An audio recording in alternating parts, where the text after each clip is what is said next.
жаратканга жакын экен, айт байрамы асыл экен. Курма чалсаң кутуласың, балелерден башың эсен. Жаратканды унуткандын жан дүйнөсү жакыр экен. Колдугу бар, сыймыгы бар, кыргыз эли батыр экен. Айтыңыз Марек, айтыңыз Марек, куттуу болсун майрамыңыз. Айтыңыз Марек, айтыңыз Марек, куттуу болсун майрамыңыз.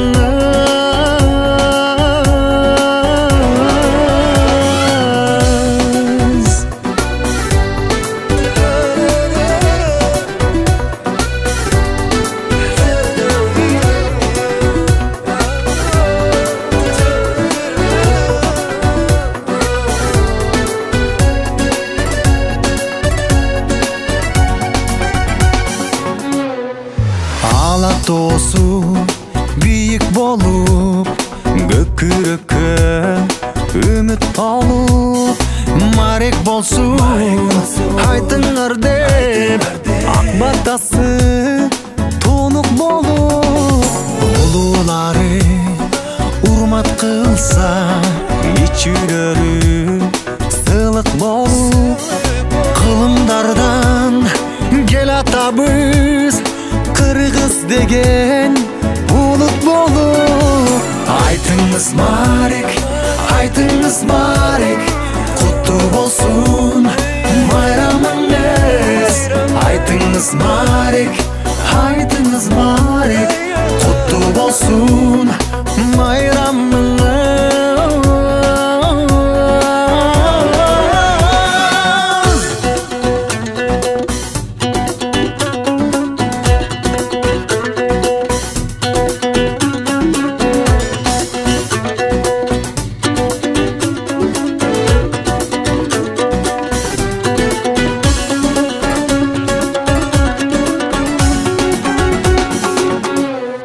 Айтыңыз Марек, айтыңыз Марек, куттуу болсун майрамыңыз. Айтыңыз Марек, айтыңыз Марек, куттуу болсун майрамыңыз.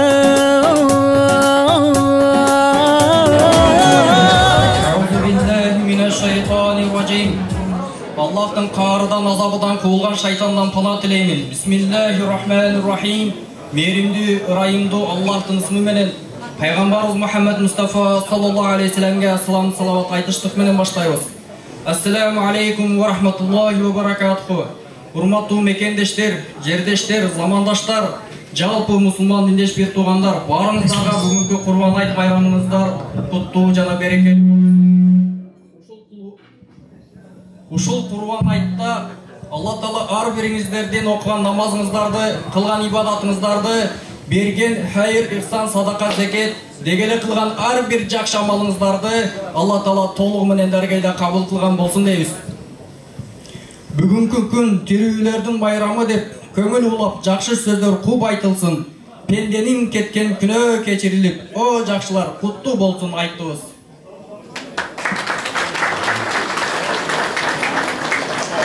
Ассаламу алейкум, кыргыз элим.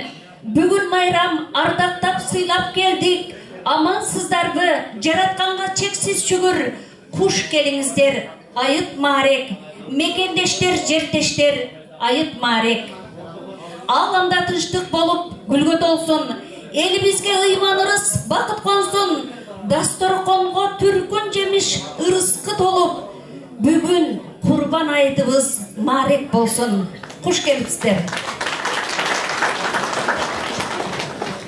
Бүткүл ааламды жоктон жараткан ошол заттын буйругу менен таң аткан жана күн баткан чыныгы жаратуучу Алла Таалага чексиз мактоолор, шүгүрлөр болсун. Чыныгы жаратуучу Алла Тааланын келеми болгон Кур'ан-ы Карим тилават кылып, өтүп кеткен маркум ата-бабаларыбызга багыштап коюуга уруксат этиңиздер. Кур'ан-ы Карим тилават кылып коюш үчүн Abdullah bin Abbas Kur'an Jаттоо medresesinin mıktı бүтүрүүчүсү Gulamidin oğlu Arzubek Karıken çakırabız. Karıke keliniz.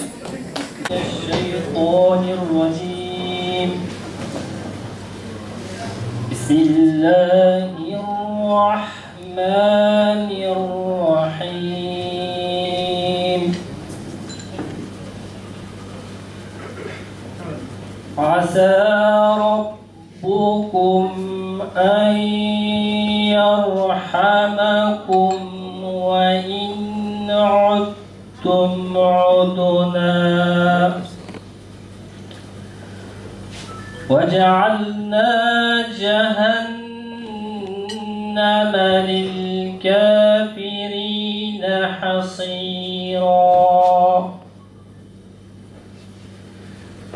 إن هذا القرآن يهدي للتي هي أقوم ويبشر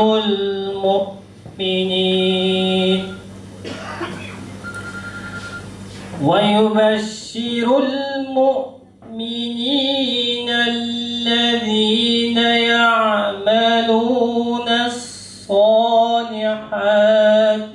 أن لهم أجرا كبيرا وأن الذين لا يؤمنون بالآخرة أعتدنا لهم عذابا أليما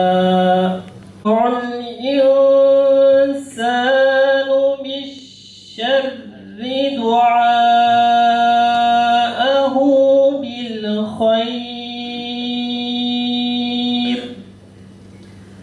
وكان الإنسان عجولا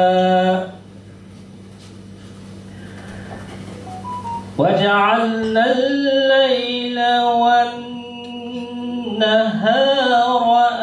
آيتين فمحونا آية الليل وجعلنا آية النهار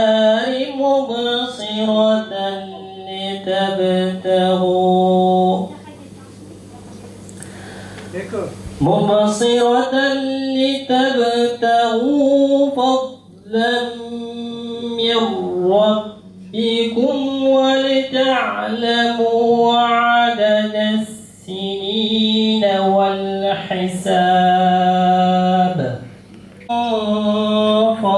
فصلناه تفصيلا ونخرج له يوم القيامة كتابا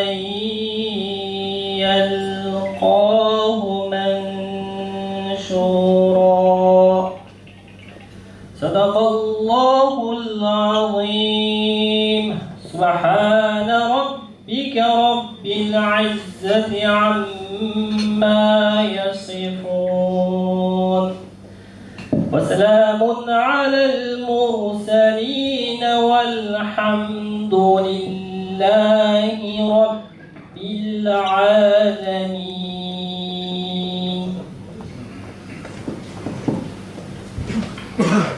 آمين.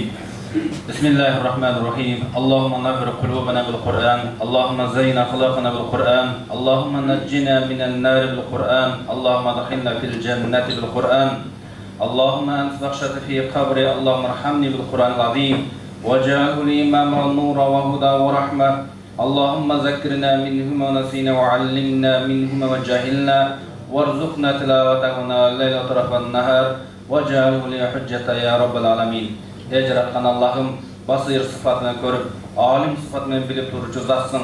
Okulundan Kur'an tilavatı bulan hasıl soğuk ötüp ketken ata babaların ruhlarına, ötüp ketken bir tuğanların ruhlarına, Өтіп кеткен дос, ағай, ине, еже қарындаштардың рухтарына Аллах Таала қабырларын нұрды, жайларын jannattан, қияматта фирдаус бейіштен қылышталды өзін нәсіп болғын.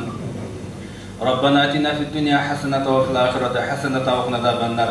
Оқылған Құран tilawatımızdan хасыз соғыптардың берекетінен Аллах Таала өмірлерге берекет берген, денсаулықтарға саламатшылық берген, әрдайым жүздеріңізден жылмайып кетірбеген, жүректеріңізден иманды кетірбеген, жашауларыңыздан үй-бүлелеріңізден бақыттылықты кетірбеген. Rabbana atina fid dunya hasanatan wa fil akhirati hasanatan wa qina adhaban-nar. ربنا لا تزغ قلوبنا بعد إذ هديتنا وهب لنا من لدنك رحمة إنك أنت الوهاب. اللهم صل على سيدنا ونبينا محمد وعلى آله وأصحابه أجمعين. Özünün rahmatından bolğan, mehrinden bolğan, Qurban aytda qılıp жатқан dualarınızı, tileklerinizi, qurbançılıklarınızı jaratqan Allah'ım özün qabul qılgın. Amin. Allahu akbar.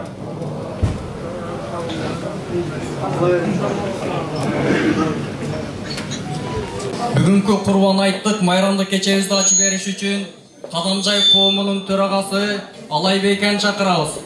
Ошондой эле эл биримдигинин коомунун төрагасы Алтынбекән чакырабыз. Кадамжай коомунун аксакалдарынын жамаатынын төрагасы келбегенге байланыштуу Кадамжай аксакалынын төрагасынын орун басары Абдырашид аканы жамааты менен чакырабыз. Келип бериңиздер.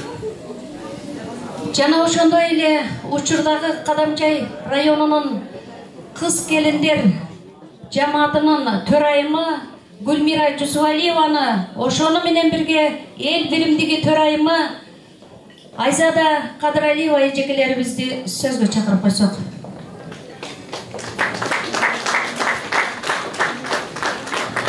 Assalamu alaikum, урматтуу Кадамжай коомунун алыс жакындан келген меймандары, Кадамжай коомунун аксакалдары, эжелер, ака-ука эже карындаштар, жалпы Кадамжай коомунун мүчөлөрү. Бүгүнкү Курбан айтыңыздар маарек болсун, кут болсун. Аллахка ушу бизди көрүштүрүп, ушу жерге баарыбыздын башыбызды бириктирип отурган үчүн Аллахка чексиз мактоолор болсун. Ошондой эле биздин аксакалдарга жана Кадамжай коомунун төрагасы, аксакалдар төрагаларына рахмат, кызмат кылгандарга рахматтар болсун. Assalamu alaikum. Урматтуу агалар, энелер, эжелер, карындаштар, туугандар, жердештер, баарыбызга ушул Аллахтын ийик күнү айт майрамыбыз куттап келсин. Ар бириңиздерге Раббим саламатчылык берсин. Ар бириңиздердин уул кыздарыңыздарга, неберелериңиздерге, чеберелериңиздерге, бир туугандарыңыздарга, тууган уттарыңыздарга, эли журтубузга аманчылык берсин. Ар бирибиздин кылган таарат ибадаттарыбызды, окуган намаздарыбызды, жакшы тилек дуаларыбызды ушул жерге бизди алып келген чоң үмүттөрүбүздү Кудайым ошого жеткиргенди насип этсин. Баарыңыздарды айт майрамыңыздар менен куттуктайбыз. Аксакалдар жамаатынын атынан баарыңыздарга рахмат.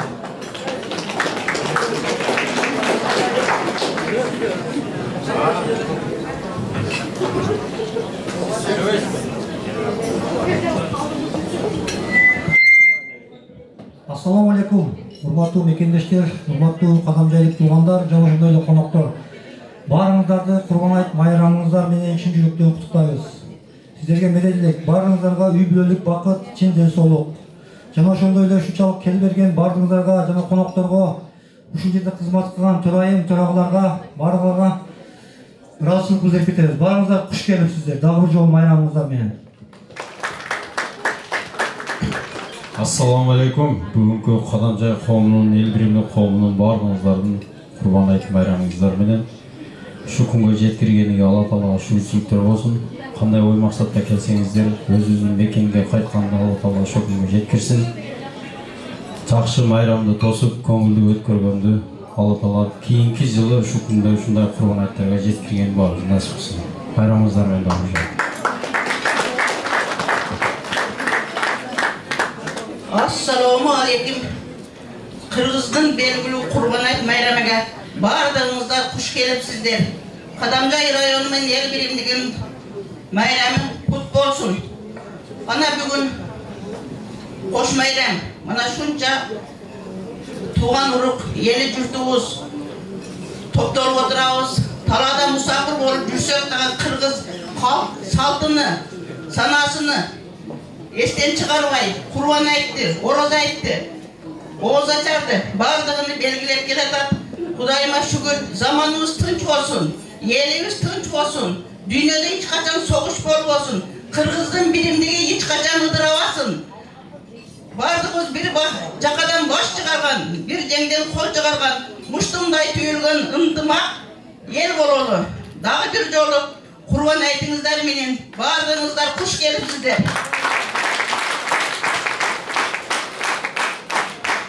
Кутмандуу күнүңүздөр менен урматтуу жердештер, мекендештер, баарыңыздарды жаркырап кирип келген ыйык Курбан айты менен куттуктайм. Ар бир үйдө ден соолук болсун, бактылуулук болсун, береке болсун. Ал эми коомчулугубуз ар дайым Алланын назарында, бакыттын базарында жакшылыктарды бөлүшкөн, бакыт менен көрүшкөн жамааттардан болуп, эмки жылы ушул күндөргө эсен аман жамаатыбыз менен тууган урук эли журтубуз менен жетиштер насип этсин.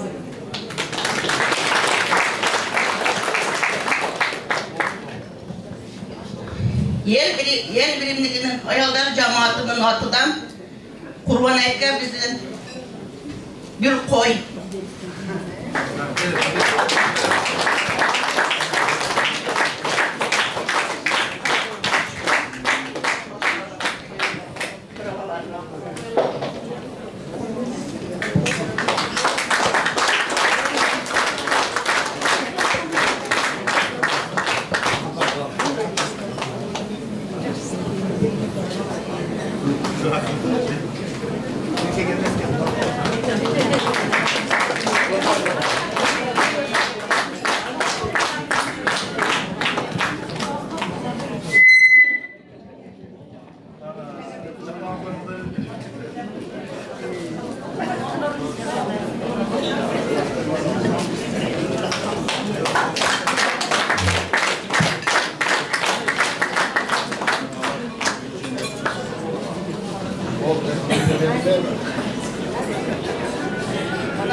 Төрағалар қалпаңар құт болсын, пұлы болсын, қалпаңар күзге десін, өзіңөр жүзге деркілі, қалпаңардан егіз болғыла, қалыққа жұртқа тегіз болғыла, қолыңды бірдей қараған, қалпақтан егіз төрағалар болғыла.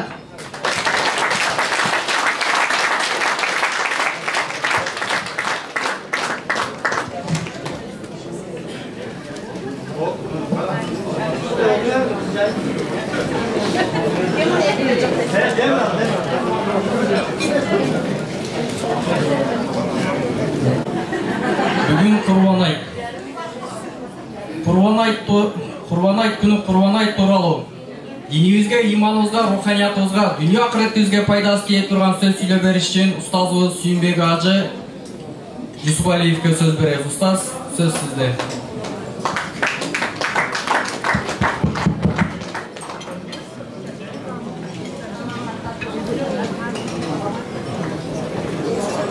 Bismillahirrahmanirrahim. أعوذ بالله من الشيطان الرجيم. بسم الله الرحمن الرحيم. الحمد لله والصلاة والسلام على رسول الله. أما بعد. Alamdardın iyisi olgan jaratkan Allah Taalaga çeksiz maqtoolor bolsun. Dünya ahiretimizin baqtululuğuna şötüp berip ketken Peygamberimiz Muhammed sallallahu aleyhi ve sellem'e salam jana salavatlar bolsun. Urmattуу mekendештер, urmattуу alыс жакындан келген Кадамжай коомунун жараткан Аллах Тааланын ырайымынан, мээриминен үмүт кылып, Allah Taala öz rahmetinden jağdırıp berip, moну musulmanlar üçün belirli Kurban aytты belgilep, şu birimizni kutluktab, birimizin yüreklerimizge жақсы сөздерді айтып, жылмайып, birimizge olgan muhabbatımızды, birimizge olgan мәмілемізді, ынтымағымызды birimlikte birge kılaylık, ынтымақта болойлық, şu Allah'dan dua kılıp kılaylık, tileklerimizde Allah'dan surap kılaylık деген жақсы ниет, жақсы тілекте şu iş-çaranızlarda başlap жатасыздар. Şu iş-çaranızlarda Allah Taala berekeli, bereketli, elimizge, mekendeşlerimizge paydası diye doğan iş-çaralardan boluştu Allah nasip kılgan bolsun. Kadamjay qoomuna uşuğa çeyin ыкматтуулук келген аксакалдардан, ушуга чейин эмгегин, мейнетин, салымын кошуп берген ер азаматтардан, эже карындаштардан, Allah Taala razı olsun. Жана бүгүнкү күндө ушул Кадамжай коомунун төрөгасы Алайбек Ийизден да Алла разы болгон болсун. Өзү 4 адамдын башын бириктириш кыйын нерсе, эли менен иштеш дагы өзү кыйын нерсе. Мына ушунча бир туугандардын башын бириктирип, алыс жакындан конокторду да чакырып, Агдастуркон жайып, ошол коомдун төрагасын колдогон, жака белинде кеңешин берген аксакалдардан, колуна кол, бутуна бут болгон ага иңилерден, достордон Аллах Таала разы болгон болсун.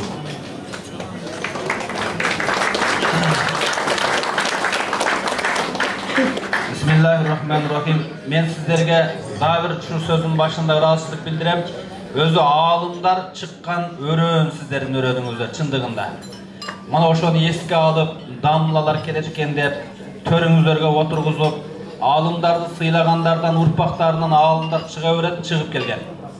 Dağ urpağınızlardan zurriyatınızlardan ağalım kağalar çıga versin. Mana bu dünyada köptөгөн жыйналыштар болот. Ошол жыйналыштардын арасынан эң Аллага жаккан жыйналыш кайсыл десе, кайсы жыйналышта жараткан Алланын улуктугу айтылса, Алла тууралуу сөз болсо, ааламдын ээси болгон жараткан Алла тууралуу сөз болсо, дүйнө ахиреттин бактылуулугун көрсөтүп берип кеткен, урмат сыйдын жол жобосун көрсөтүп берип кеткен, адеп ахлактын жол жобосун көрсөтүп берип кеткен, атанын урматы, эненин урматы, bir tuğandın urmatı, koşunanın urmatı, үй бүлөнүн баалуулугу, бардык жол жобосун көрсөтүп берип кеткен пайгамбарыбыз Мухаммад саллаллаху алейхи вассаламга салам жана салаваттар болсун. Жана ошондой эле чындыгында кыргыз ата бабаларыбызда жакшы сөз бар экен. Таануу асты сыйлабас деген сөз бар экен бизде. Туурабы, туура эмеспи? Таануу асты сыйлабас. Бул сөз мен эмнеге айтып жатам? Мунун сөзүнүн мааниси өтө терең маанин түшүндүрөт. Максатыбыз ушул жерден бир жакшы сөз уксак, Алла тараптан Алланын сөзүнөн бир сөз уксак, пайгамбардын хадистеринен бир сөз уксак, бир иман сөзүн угуп жүрөгүбүзгө азык алып кетсек деген максатта микрофон бердиңиздер. Сүйлөп жаткан мен да Алланын өкүмүнө муктажмын. Угуп жаткан, талап кылып жаткан сиздер да Аллахтын өкүмүнө муктажсыздар. Кандай талап кылсаңыздар, жараткан Аллах Таала ошого карап сөз сүйлөтөт. Тааныбасы, сыйлабасы деген сөзүнүн мааниси мен ушуга токтолот элем. Жараткан Алла, ааламды жараткан Алла дейбиз.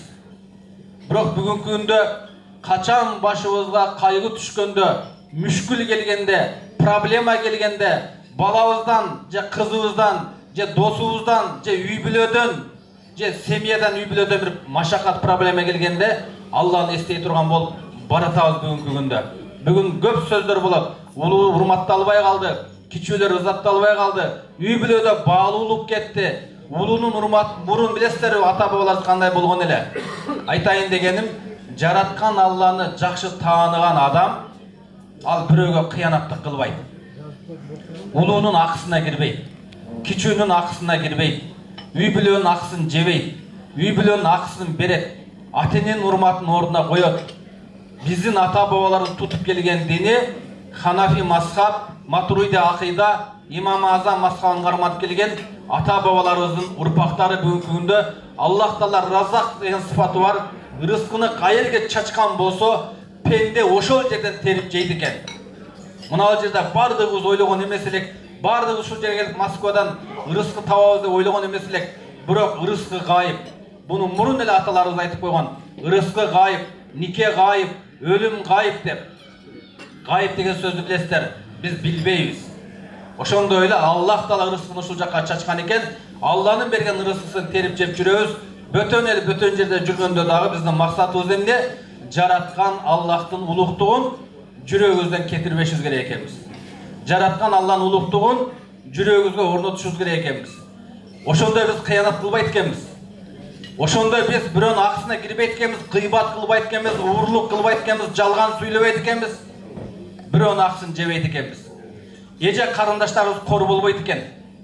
Эркектерде жоопкерчилик пайда болот экен эгер Алладан корккондо. Мени бастырып аткан Алла эмеспи? Сүйлөтүп аткан Алла эмеспи? Көзүмдү көрсөтүп аткан Алла эмеспи? Эгер Алла алып койгон болсо, барбы бир макулук ордуна кое турган. Тоң моюндук эч кимге жакпаган сыфат. жараткан Аллага дагы тоң моюндук кылган пендеси Аллага жакпайт экен. Ага Аллах Таала пендесине жаштыкты берет, сулуулукту берет, байлыкты берет, мансапты берет, акылды берет. Каяка жумшайт экенде Аллах Таала эмне кылат? Сыноого коюп койду. Ошол Алла берген акыл менен, Алла берген иман менен күчүбүздү, иманыбызды туура жакка жумшай турган болсок, чындыгында биз эч кимден нааразы кылбайт экенбиз, эч кимден нааразы болбойт экенбиз. Жараткан Аллах Таала басыр сыфат менен көрүп турат деген 24 саат Алла көрүп турат деген сезим жүрөктө бар. Бирок биз жаштык кылышыбыз мүмкүн, нафсибизге азгырылып калышыбыз мүмкүн. Ошон үчүн Алла субханаху ва таала Кур'анда Ауzu billahi mineşşeytanirracim. Ve zakkir fe inne zikrul tenfa'ul mu'minin. Eskertkin eskertүү момундарга пайда берет. İnsan, kullu insan hattabun. Her bir adam balası kata ketirүүчү dedi. Biz kata ketiret ekенбиz. Bирок kata ketirүү менен чектелип калбастан, ошону ыстыгфар айтуу менен, ошого тооба келтирүү менен, тооба намаздарын окуу менен Аллага кайрылып, ошо кетирген кемчиликтин кемчилик экенин билгенден кийин, кайра ошо кемчиликти кайталабастыгына söz verip tövbe kılam dese Allah aytıp жатат, men keçirem dep жатат. Allah keçirүүчү. Men ушундай күнөө иштерди кылдым. Allah keçireби деген суроолор менен кайрылган бир туугандарыбыз бар. Мен ушул жерден айтат элем. Аллах Таала мээримде бир чек жок. Алланын мээримдүүлүгүнө бир шек күмөн жок. Аллах Таала ушундай ырайымдуу, ушундай мээримдүү. Аллах Таала кимди keçirем десе keçирип кое алат. Аны keçирбейт деп эч ким айта албайт экенбиз. Аллах Таала өмүрдү бизге берет экен, өмүр аманат экен. Ден соолук да аманат экен. Ошо кылган амалдарыбыздын бир күн болсо бир күн эсебин берет экенбиз баары бир. Адам адамды алдап коюшубуз мүмкүн экен, бирок Алланы алдай албайбыз. Алла бардыгын улуунун кичүүгө, кичүүнүн улууга болгон эгер аксын жеп койгон болсо, ордуна коет экен бир күн болсо бир күн. Ошого мен айтат элем, урматтуу мекендештер, досторубузга айтайлык, балдарыбызга айтайлык. Тоң моюндук Аллага жакпаган сыфат экен. Тоң моюндук ата-энеге жакпайт экен. Эгер балаңыз тоң моюндук кылган болсо, балаңыз жакпай калат. Бүгүн кээки ата-энелер кайрылып атат. Балам 13-кө чыкты, 12-ге чыкты, 14-кө чыкты, моюн бербей калды. Мени кадимкидей эле сөгүп калды балам. Келише албай калдык деген сөздөр болуп жатат. Ошон үчүн урматтуу мекендештер, кайерде жүрбөйлүк, үйдө дагы ата, үйдө дагы эне, үйдө иман сөзүн сүйлөсөк, жараткан улуктугун жеткизсек, жараткан улуулугун жүрөгкө киргизген адам, ал уул болсун, кыз болсун, ал жаш болсун, кары болсун, чындыгында ал ката кетирбейт. Пайгамбарыбыз Мухаммад алейхиссалам жараткан Кудайды кантип ыраазы кылыштыктын жолдорун көрсөтүп берди. Ата-эненин ыраазы болушун, ак батасын кантип алыштын жолун көрсөтүп берип келди. Жана ошондой эле мекенге болгон, сүйүүгө болгон жолду да көрсөтүп бербедиби? Пайгамбарыбыз Мухаммад алейхиссалам Абу Бакр разияллаху анху менен Маккадан куулганда кайтып баратып, Меккеден чыгып барып кылчайып Каабаны карап туруп, "Эй Макка" деди го, "Мен сени сагынам" деди. "Хуббул ватан минал иман", мекенди сүйүү бул имандан деп айтты ошондо. Чындыгында мекенди сүйүү имандан экен. Биз мына ошол туулган жерибизден алыс Москвада жүрүп, чаң көтөрүлгөн айылыбызда, арыкта алып жаткан сууда жата калып ичип чоңойгон элек. Мына ушул жерге келип, айылыбыздын кадырын, урматын, ата-бабаларыбыз кичине малызда айтчылар, туулган жердин топурагы алтын деген. Мына ушул жерде туулган жердин топурагы алтын экенин сезип жүрөбүз го. Аллах Таала ошол бардыгыбыздын ал жерде отурганыбыздын максатыбыз бир эле. Бардыгыбыздын максатыбыз, тилегибиз бир эле. Аман болойлук, тынч болойлук, бактылуу болойлук деген гана түшүнүк менен, ошол ниет менен гана жүрөбүз. Ошол бактылуулук, ошол тынчтык, ошол тилегибиз бир гана Аллага моюн сунуу менен гана келет экен да. Аллага моюн сунуу менен. Жашообуздун маңызы деле дин менен түптөлүптү чын-чынына келгенде. Мына эркек бойго жеткенде ал үйлөнүш керек. Бир башы, эки баш болуш керек. Кыз бала бойго жеткенде ал турмушка чыгыш керек. Маани берейли да. Пайгамбарыбыз Мухаммад алейхиссалам мубарак сүннөтү менен ал бир өмүргө адал болот экен. Ата-эненин жүрөгү тынчтык табат экен. Менин кызым өмүр бою ээси келди, ээсине бердим, аманатты тапшырдым. Ушул күнгө чейин мен муну ысык сууна мен жооп берет элем Алланын астында. Жоопкерчилиги менин мойнумда эле. Бүгүндөн тартып адалдан ак никелүү жолдошун Аллах Таала берди. Мен күйөө балалуу болдум. kızım turmuşka çıktı dep жүрегі таскин, тыныштық табат екен. Ажырашпай жашап кете алабыз деділер. Мен ағаларыбыздың, аталарыбыздың диндегі болған, жашоуда болған практика ушу есіме келді дағы.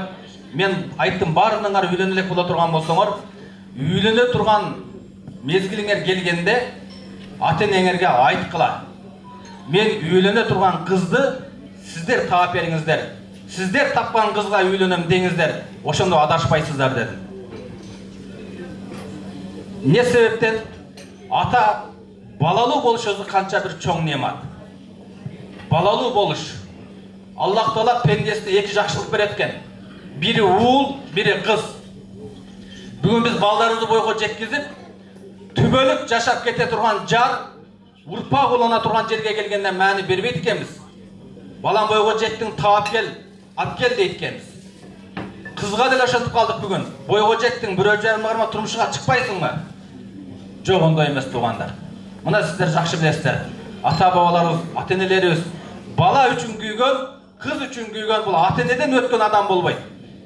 Эгер бала ата-энесине тапшырган болсо, ата-энеси баласына жар болуп бере турган, күйө турган атасына карап, энесине карап, ошо тарбия берген үй бүлөнүн кызын баласына ыраа көрөт экен. Макул онда деп туруп, ата-эне бүгүн эмне үчүн айтпайт? Балам капа болбосун, балама жакканын алат өзүнө дейт жок. Бүгүн никеге чейин жүрүп, сүйлөшүп жүрүп, анан үйлөнгөндөн кийин бир балалуу, эки балалуу болгондон ажырашып кетип атат. Мен айтайын дегеним, канча акылга салбайлык, Аллах Таала буйруган динден тышкары боло турган болсо, ал зыян берет. Өзү биздин динибизде сүйүү никеден кийин башталат. Нике окулгандан кийин башталат. Мына жерде аксакал агаларыбыз отурат. Ушу жеңелерим, эжелерим менен, энелерим менен үйлөнгөндө аталары эле алып берген булар. Мурда бизде свидание деген болгон эмес да, биз эми чекесин көрүп калдык. Биз эң акыркы ушу поколенияден болуп калдык ошо. Ошого айтат элем, кызды дагы турмушка бергенде ата-эне күйөө баланы караш керек, тандаш керек. Кызым барганда кор болбойбу? Кызым кордолбойбу? Ушу багып кете алабы? Деген көңүлдү бурушубуз керек экенбиз туугандар. Мен айтайын дегеним, үй алганда үйдү аябай карайбыз. Казайынын карайбыз, документин карайбыз. Машина алганда да машинаны карайбыз. Урулганбы? Бу авария болгонбу? Бүт документин карайбыз. Мал алганда да карайбыз. Бирок бүгүн үйлөнгөндө карабай калдык. Кызыбызды берип атканда карабай калдык. 2 айдан кийин үйлөнүп атканда тууган көбөйөт, дос көбөйөт. Эртең ошо жаш семьяга проблема келгенде, бир үйүндө үй бүлөлүк проблема келгенде, калыс айта турган тууганыңды чакыр, досуңду чакыр десең, бир дагы тууганы чыкпай калып атат. Тойдо тууган болгондон кийин 2 жаштын ортосунда сыноо келгенде келип калыс чечип кое турган тууган чыкпай калып атат. Моюнга алыш керек муну. Ошон үчүн өмүр Алла Таала бизге белек кылып берди. Өмүрүбүздү да кадырлап, ызаттап, урматтап жашаш үчүн дин керек. Ден соолукту да Аллах Таала немат кылып берди. Ден соолукту да кадырлап, жашап, урматтап жашаш үчүн дин, иман керек. Иман болбосо бардык маселе чечилбейт. Иман болсо калыстык пайда болот. Иман болсо, мисалы мен кичүү болсом, мына улуу экен, ушул улуунун урматын ордуна коёюн, ушул улуу эмне деп айтса ушунун сөзүн угайын дейт. Буга бир 2 ай айтайын, ушул менен түшүнүктүүрөөк болот. Мен сөздү көбүрөөк узатпайын, эми сүйлөй тургандар дагы бар. Илгери падышалар дагы, аксакалдар дагы калыс болгон экен. Илгерки заманда, ошо илгерки заманда болгон бир окуяны айтып берейин сиздерге. Ошол адилеттүү болгон экен дегендин мааниси, бизде жакшы сөз бар, тең теңи менен, тезек кабы менен деген сөз бар. Үйлөнгөндө кыз дагы, бала дагы ошол бүт жагынан тең тайлаш болгон жакшы экен. Ошол илгери бир жигит кембагал үй бүлөнүн баласы экен, хандын кызын жактырып алат экен. Барып ханга барып айтат экен, мен кызыңызды жакшы көрүп калдым, кызыңызды мен алам деп. Ошол адилеттүү деген сөзүнүн мааниси, хан ушу бир кембагалдын баласы келип кызымды сурады. Аскерлер десе башты алып кое турган өзү негизи. Андай дебейт экен. Макул, бирок бир шарт менен дейт экен. Кандай шарт менен десе, досторуң менен кел, менин сыйымды көр, бир условие айтам, ошону аткарсаң, кызымды алып кете бересиң дейт экен. Баягы жаш бала сүйүнгөн бойдан үйүнө барат экен. Үйүнө барып айтат экен, хан макул болду. Бир шарт койду. Досторуң менен гана кел деп айтты. Кызым алып кетесиң деп айтты. Бирок ошол жерде аксакалдар бар эле. Данышман не деди? Токто деди. Бул жерде бир сыр бар деди. Ого жаш бала ону ага акылы терең жеткен жок. Түз кабыл алды, түз аткара турган болуп атат. Сен мени деди, сандыкка салып ал деди. Белекбекчеге алып кетип аткан сандыктардын арасында бирөөсүнө мен сал деди. Мен айтканды кыл деди. Зорго ынады ба жаш. Жаш да эми энергиясы ашып турат, акылым толо дейт. Аксакалдардын сөзү мындай кемчиликтүү дегендей болот, мен акылым жетиштүү дегендей болот. Жаштыкта ошондой. Ошол маалда уккан адам утат экен, укпаган адам утулат экен. Жашообузда көрүп атпайбызбы? Баягы аксакалдын данышманды сандыкка салып, хандын үйүнө барат экен. Белектер тизилет, белектердин катарына бас сандыктар тизилет. Бирок анын ичинде баягы данышман аксакал бар экенин баягылар билбейт, этибарга албайт. Балдар достору менен келгени хан көрүп туруп, вазирлерине айтат экен, колуңарды суңгула деп колдорун сундуруп, эки колун мынандай сундуруп туруп, кишен салып коет экен, кишен. Илгери кишендер колун сундуруп туруп салып койгон кыймылдай албай калат го. Ошондо кишен салат экен дагы, алдына тамактарды таттырат экен, тамактарды коет экен дагы. Ушул тамакты жеп түгөтсөңөр, мен кызымды алып кете бересиңер деп чыгып кетет экен. Баягы жерде келген жигиттер колдору кишенделген, алдыда тамак турат, жей албайт. Бири-бирин карап, кандай кылабыз? Түпкө такалгандай болуп, ошондо сандыктын ичинде аксакал айтат экен, бири-бириңерге жедиргиле дейт экен. Ушундай кармап, колдору сунулган бойдон, ушундай кармап, ого ичирет экен, ол буга ичирет экен, бири-бирин алмак-салмак ичирип, тамакты ичип коюшат экен бага жерде. Хан келсе, баардыгы ичирип калган. Ханда кыйын болгон экен.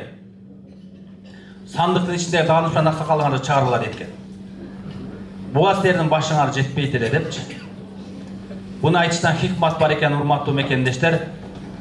Аксакалдар, аксакалы бар, ырысы бар деген жакшы сөз бар.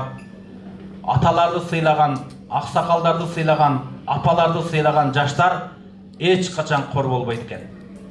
Туура жаштык, мастык, аксакал эмне бүгүн кичине баягы Москвачылык деген бизге кетпейт өзү негизи. Москва болсо Москва, бирок биз айылдан, Кыргызстандан келген, тоосу бийик, суусу тунук жерди ичип келген ушундай бир ата бабалардын урпактарыбыз. Биз эч качан бири-бирибизге жүрөгүбүздү оорута турган сөз айтпашыбыз керек экенбиз. Эң кымбат, эң назик бул адамдын көңүлү экен. Сөөк сынса бүтөлөт экен, көңүл сынса бүтөлбөйт экен. Адам буттан тайгаланса турат экен, тилден тайгаланса турбайт экен. Ошого Аллах Таала ыраазы болгон болсун. Мына сиздердин төрүңүздөрдүн көркүн ачып, аксакалдар отурат, аксакал аталарыбыз аман болушсун.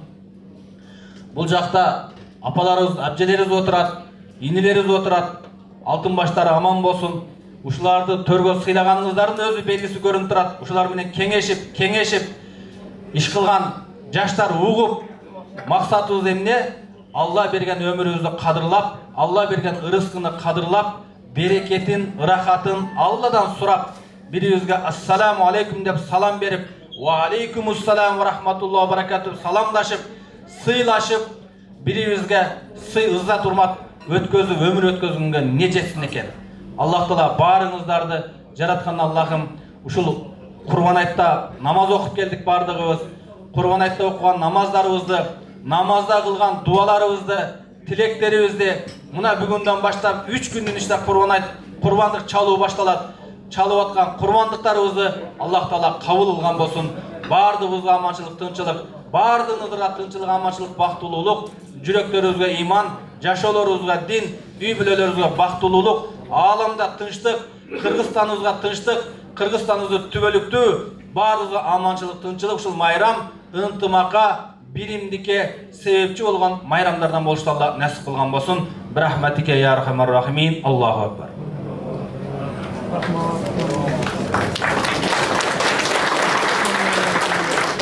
Бүгін оны долбайт сақтап дилде. Бүгін айык мекендештер құттуу болсын. Урматтуу мекендештер, жана ошондой эле келген коноктор, азыр эле дил өкүлүбүз, төрагабыз Сүйүнбек ажы айтып кеткендей, аксакалы бардын ырысы бар демекчи. Дайыма аксакалдарыбыз бар экен. Мына көкүрөбүз көлкүлдөп, жакшылыкка дайыма жакшы сөздөрдү тамчылатып, бири-бирибизди сыйлап келебиз. Ушул аксакалдарыбыздан үйрөт алып келебиз. Фазилеттүүлүктү, жашоодун өзгөчө бир өмүрдүн бир өзгөрүлгүс жакшынакай табигаттарыны ушул аксакалдарыбыздан дайыма үлгү алып келе жатканыбыз мына коомчулукта көрүнүп турат. Азыр аксакалдарыбыз демекчи, биздин кече жакында Кадамжай кайрыктары адаби бирикменин чоң бир көч улаган жазуу көчүнүн 4-чү чыгарылышына ушул аксакалдарыбыз демилге көтөрүп, ушулар колдо берди. Биз Кадамжай кайрыктары Молдонияз атындагы жана ошондой эле Эгемберди Эрматов ушулардын туягырчыбыз ушул чоң жазмакерлердин арбагынын астында сиздерге таазим этебиз. Ошону менен биргеликте алгылыктуу көмөктөшкөн Кадамжай коомунун жаштары, төрагалары жана ошондой эле активисттери ичиден билдирбей өздөрүнүн чыныгы атуулдуктарыны биринчи орунга коюп, чыныгы инсандуулугуну билдирип, ушул Аллахтын экинчи аты китеп дегендей китеп чыкты. Ошол китепти ушул келген меймандарга таркатып коюшка уруксат этиңиздер.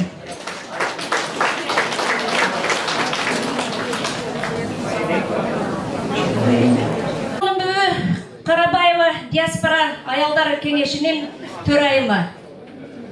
Узатып коюңуздар.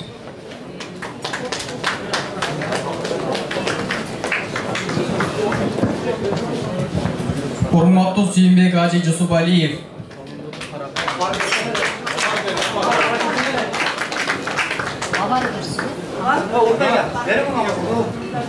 Ошондой эле Султанова Гүлсен эжеге.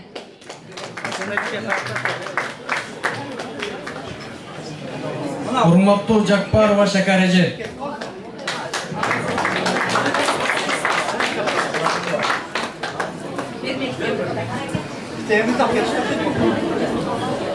Урматтуу Кыдыралиева Айзада эже. Ошону менен бирге Сейдалиева Атыбек мырзаны чакырып койсок, бул төрагалардын аксакалдар коомундан өтө алгылыктуу жакшы ишти бизге ушул китепке жакшынакай өзүнүн атуулугуну билдирип берди. Чоң ушул учурдан пайдаланып Атыбек акабызга ийгилик каалап, жакшылык тилеп кетебиз. Берип коюңуздар. Урматтуу Абдырашид аксакалыбызга. Ошондой эле учурдагы төрага элге акедей атадай күйүп, ушул бүгүнкү кечени ушунча элди төрагалык өзүнүн вазифасынын астында аткарып, бардыгыбыздын башыбызды бириктирип отурган учурдагы төрага Улукбеков Алайбек төрагабызга берип койсок.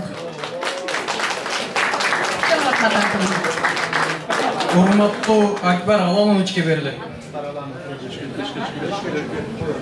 Ошону менен бирге Кадамжай районунун Шайыр апалар жетекчиси Нишанова Нүса эжекебизге берилет.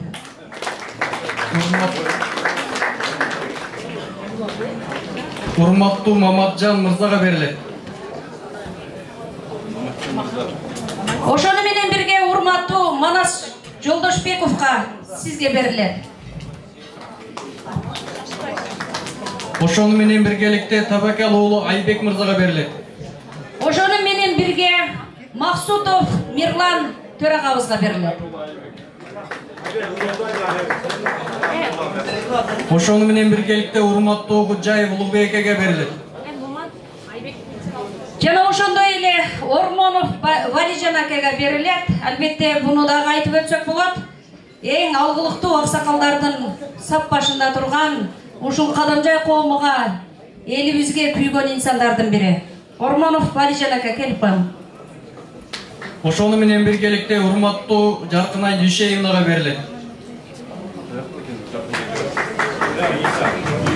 Ошону менен бирге ушул эле китепти Жусупова Салтанат эжекебизге берилет. Эл биримдигинин маданият төрайымы.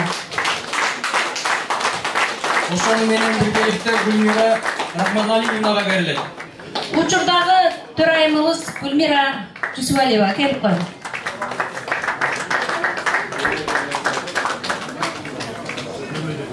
Ошону менен биргеликте урматтуу Нурбек мырзага берилет. Ошондой эле Жусупов Абдыгапыр агай сизге берилет. Эки дүйнөлүк бакыт каалайбыз. Албетте аксакалдардын үлгүлүү акелерибизден. Абдыгапыр агай.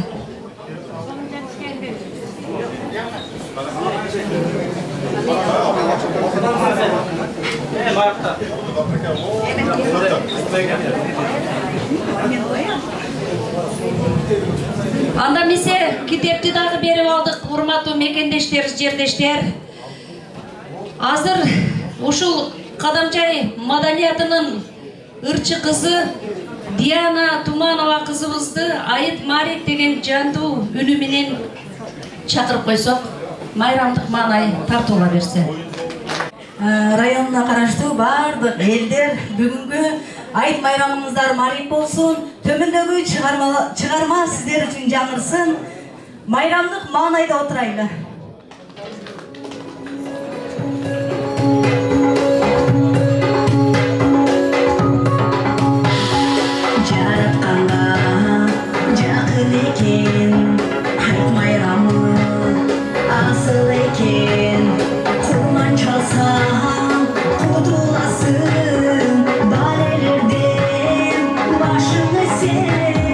Жараткандым, умуткандым,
Айтыңыз Марек, айтыңыз Марек, құтты болсын майрамыңыз.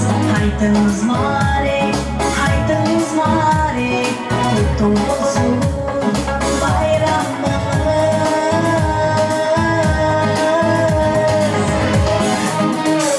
Чоң рахмат. Дағы бір Шандоғырға көңіл бұрып қойсаңыздар. Айтбай Ергашевті шақырып қойсақ.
Айтбай Ергашев Ақшұңқарлар ырда берсін, өзінің атуының қалеміне тағындық авторы, обоны өзі. Бізді ошол жашообузду тынчтыкта амандыкка сактап турган эл жүрөк чыгарып үчүн арналган коюлдар азаматтарга Ақшұңқарлар.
Кезектегі сөзді Кыргыз биримдигинин төрагасы Канат Искендерович чакырабыз. Ошол менен биргеликте Кыргыз диаспорасынын төрагасы Кубаныч Осмонбеков чакырабыз. Аялдар кеңешинин төрайымы Сонбүгү эжени чакырабыз. Консулдан Манас Мамытбековичти чакырабыз. Юрист Шумкар Мырзаны чакырабыз. Миграция өкүлү Жаркынай Дүйшеевнаны чакырабыз. Жана ошондой эле Коңшу районунун төрагаларыны. Келиңиздер, урматтуу меймандар, мейман атанган улук деген албетте сөз сиздерге.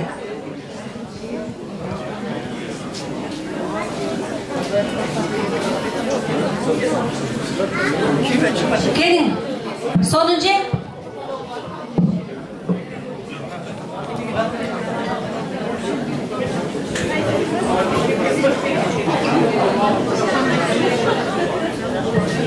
Ошону менен биргеликте Тулпар коомдук фондунун башчысы Абдулхай мырза сиз дагы келиңиз.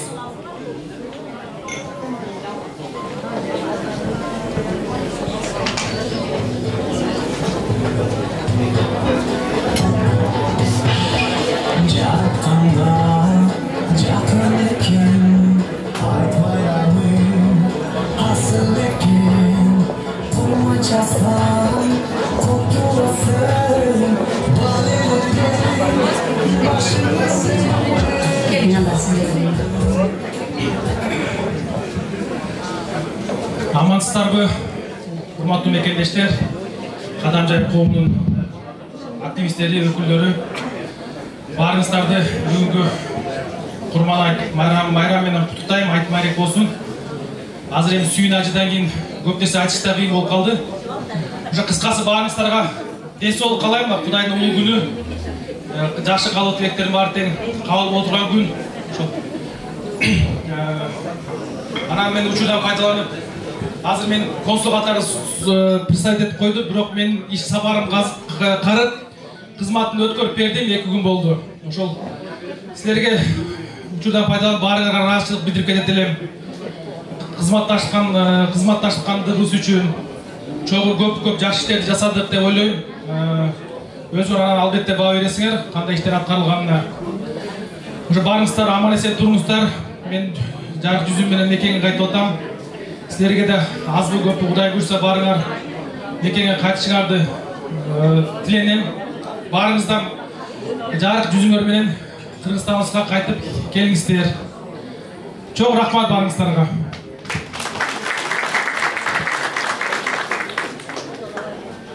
Саламатсыздар, урматтуу мекендештер, ушул жерде отурган коноктор, ушул жерде биздин отурган шаар, райондук, коомдук уюмдардын жетекчилери, кадамжайлык туугандар, ушул баардыгыңыздарды ушул ыйык майрамыбыз менен, Курбан майрамыбыз менен куттуктаймын.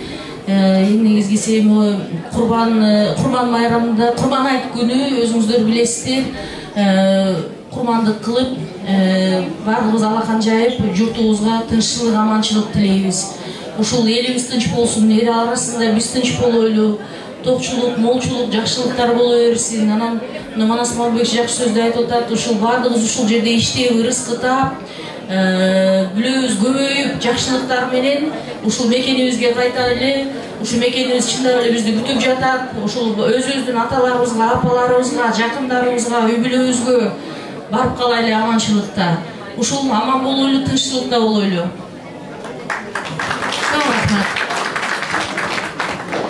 Арбаңыздар, урматтуу кыргыз калкым, амансыздарбы? Негизгиси саламды айтам ушул биздин кадамжайлык туугандарга. Сиздер менен биринчи жолу отурбай, бир канча жакшылыктуу күндөрдө отурабыз. Ошо Аллага чексиз шүгүрлөр ушундай бизди ушул жакшы күндөрдү ошо жолугуштуруп, жакшы дасторкондо даамдуу тамак таттап отурганыбызга. Ошол айтыңыздар маариф болсун, баарыбыз эле билсек керек, кичинекейибизде биз айттык да, аябай белгилечүбүз. Айттык бериңиз деген сөз бар эле. Мен сизден биз кыргыздын салтын улап айттык бериңиздер деп мен сизден сурап коеюн, бул биздин салтыбыз. Анан мына айтыңыздар маариф болсун. Жана биздин ажыбыз айтып кеткен экен, мен аялдар катары ошо бир аз бир нерсени кошуп кетким келип атат. Ар бир аксакалдарыбыздан калган, илгертен калган биздин ар бир макал сөздөрүбүз, учкул сөздөрүбүздүн мааниси өтө чоң экен. Мына энесин көрүп кызын ал дегенде канча нерсе бар. Мына жана неке боюнча сөз болуп кетти. Биз аялдар ушул аялдар кеңеши кайрылуу жасап, ушул некеге турардын астында ошо дарыгерлердин көзөмөлдөсүнөн өтүп, анан некеге уруксат берсе, неке кагазы берилсе деген биздин сунушубузду мамлекетибизге жетип, азыркы учурда законго өзгөртүү киргизилген. Эми негизгиси бул келин менен баланы ынтымак алып калуу, айрыкча биздин энелерден, энелер ички тон, ата тышкы тон дегендей, кызды үйгө алып келип келин кылгандан кийин үйүңө үй бүлө кылып кармаш бул аял кишиден гана болуп эсептелет.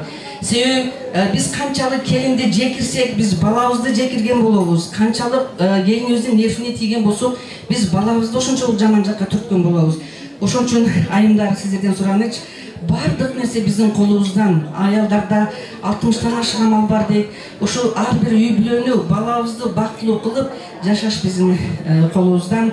Ошон үчүн бардыгыбызга иман ынсап берсин. Эмдиги ушул күнгө чейин дагы деле ушул жакшы жүздөр менен жолугушууга Алла Таала насип этсин.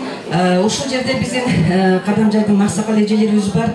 Ошол эжелерибизге биз айттык, берип кичине белегибиз бар аялдар кеңешинен. Ошону биз Төрайым Гүлмирага тапшырып койсок, Төрайым Гүлмира өзүңүз тапшырып койсоңуз, аксакал эжелерге.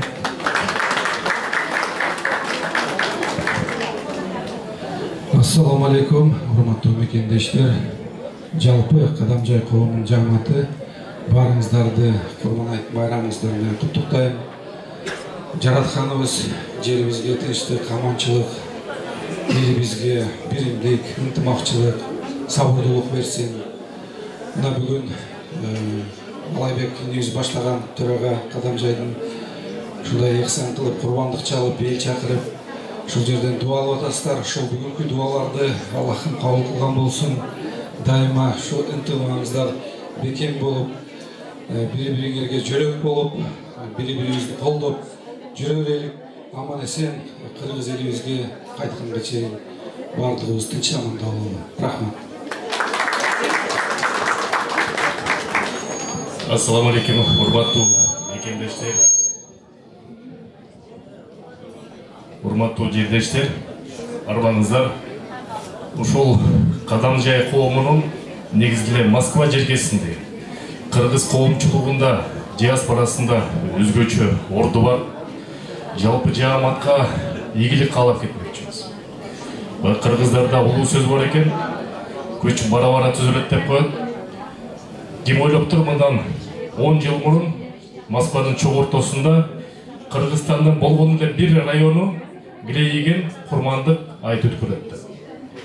Кудай буюрса, мекендештерибиз, ийгиликтүү мекендештерибиз көп болсун. Кадамжай жааматына, жалпы аксакалдарына, аялдар кеңешинде баардык жакшылыктарды каалап кетебиз. Кудай буюрса ошол учурдан пайдаланып, ошол Манас Мамытбек ичкидагы бир сыйра калып айтып кетели, абдан жакшы иштештик. Максаттарды, мекендештердин көйгөйүн чогуу чечтик. Кудай буюрса, Москва жергесинен эң ардактуу иштеп кеткен деген эл оозундагы ардактуу консул деген наамга Кудай буйруса ээ болосуз. Туурабы мекендештер? Кол чаап коесузбу? Дагы бир жолу кадамжайлык туугандар, айтыңыздар маарек болсун. Манас бекер, Кудай буйруса сизди келечекте Кыргызымдын кыран бычакка сап болчу инсандарына өтөшүңүз. Рахмат. Саламатсыздарбы? Кадамжай коомунун жарандары, Кадамжай коомунун төрагалары, төрайымдары, аксакалдар кеңеши, дамлалар, баарыңыздардын бүгүнкү Курбан айт майрамыңыздар менен чын жүрөктөн куттуктайбыз. Ден соолукта болуңуздар, ыйманыңыздар бүтүн болсун. Ушул кечени уюштуруп, ушунча биздин башыбызды бириктирип, ушул жерге ак дасторкон жайып, баарыбызды бириктирип чакырганыңыздарга сиздерге чоң рахмат, терең ыраазычылык. Алайбек эке, төрага, төрайымдар, не дейбиз? Бул жактары сөздөрүнө кошулабыз. Ишиңиздерге ийгилик, ынтымагыңыздарга көз тийбесин. Самый главный ошол ынтымакта бололу. Биз сиздердин кызматыңыздардабыз, биз элчиликте иштеп атабыз. Пока кызматтабыз.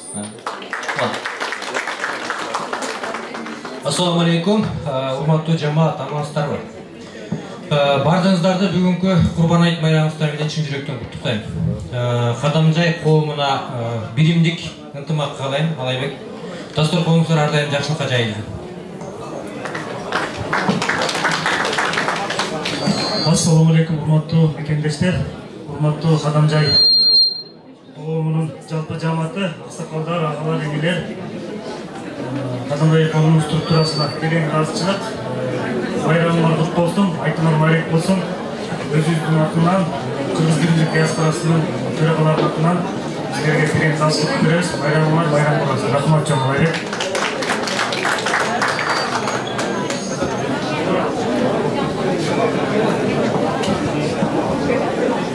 Ассаламу алейкум, урматтуу Кадамжай коомунун жамааты, урматтуу менин кадамжайлык агаларым, жекдештерим, урматтуу эже апалар, баарыңыздардын бүгүнкү ушул улуу Курбан айт майрамы менен куттуктаймын. Аллах таалам сиздердин ушул ар бириңиздердин үй бүлөңүздөргө береке берсин, өмүрүңүздөргө береке берсин. Ушул Москва шаарына эмне максат менен жакшы ой тилектер менен келген болсоңуздар, Аллах таалам ошол жакшы ой тилек максаттарыңыздарга жеңил жол менен жеткирсин. Урматтуу мекендештер, өйдөдө айткан агаларыбыздын каалоо тилектерине кошулуп, ошол эле учурда Манас байкебиз ошо 2 күн болду дейт, өзүнүн кызмат ордун тапшырганга Манас байке сизге ийгилик каалайбыз. Чындыгында өтө жакшы иштеп бердиңиз, эл билет, эл таразы дегендей. Ошондой эле бүгүнкү кеченин уюштуруучулары сиздерге Алайбек чоң рахмат, Алла ыраазы болсун. Ушундай эле ынтымактын туу чокусу болуп, Кыргыз диаспорасы менен Кыргыз биримдиги агалар ушул чогуу бир жерде ушундай эл менен жолугуп турганыңыздар аябай кубандырып атат. Чындыгында бүгүнкү күн чоң бир ынтымакка себепчи болгонуна мен аябай кубанып атам. Ошондуктан сиздерге дагы бир жаңылык менен бөлүшкүм келип турат. Биз дагы ушул Тулпар кайрымдуулук фонду менен биргеликте Кыргыз биримдиги аксакалдарыбыз менен эртең 17 күнү Раминкиде село Рыбалово жакта атайын өзүбүздүн кыргыздардын ат майданы ушундай бар экен. Ошол жакта кичине элибиз үчүн майрамдык күн өткөрүп берели, айт майрамын өткөрүп берели деп чечтик. Ошол жакта бир канча букалар, бир канча койлор союлуп, элге бекер аш, бекер тамактар таратылып, жана оюн зоок күлкүлөр болмокчу. Каалоочулар баарыңыздар барып, ошол жерде айттык майрамын өткөрүп келсеңиздер болот. Ишиңиздерге ийгилик, дагы бир жолу Курбан айтыңыздар маарек болсун. Чоң рахмат. Ассаламу алейкум. Чоң рахмат, байыры азаматтар. Элдин алдыңкылары сиздер менен сыйлыктанабыз, ишиңиздерге ийгилик. Бизи сыйлап, элди журтту сыйлап келген конокторго терең ыраазычылык билдиребиз.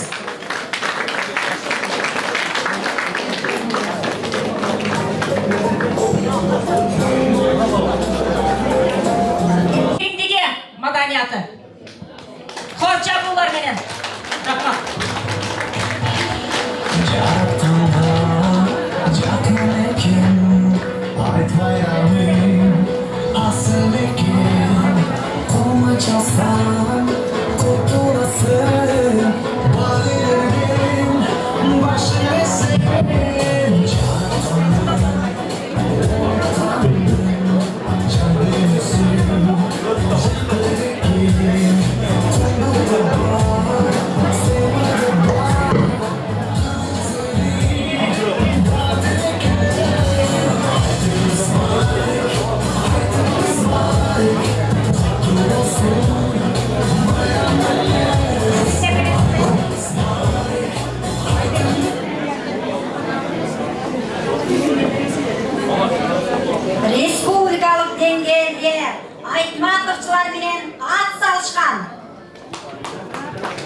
республикалык жигит шоу таймашка катышып, гран-прини утуп кайтышкан.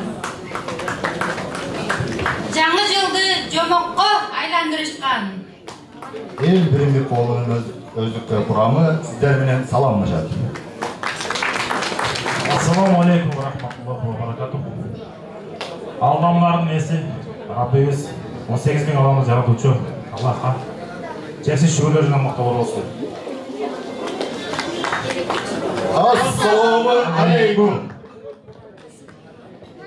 Сүйүктүү пайгамбарыбыз Мухаммад саллаллаху алейхи ва салламга жана анын үй бүлөсүнө, сахабаларына салам жана салаваттар болсун. Курбан айтка жеткирген Аллахыма чексиз шүгүрлөр болсун. Курбан айт кулук болсун мусулман бир туугандарым. Барыңыздарга Аллахтын саламы, мээрими, берекеси, ырайымы, тынчтыгы жана кечирими болсун.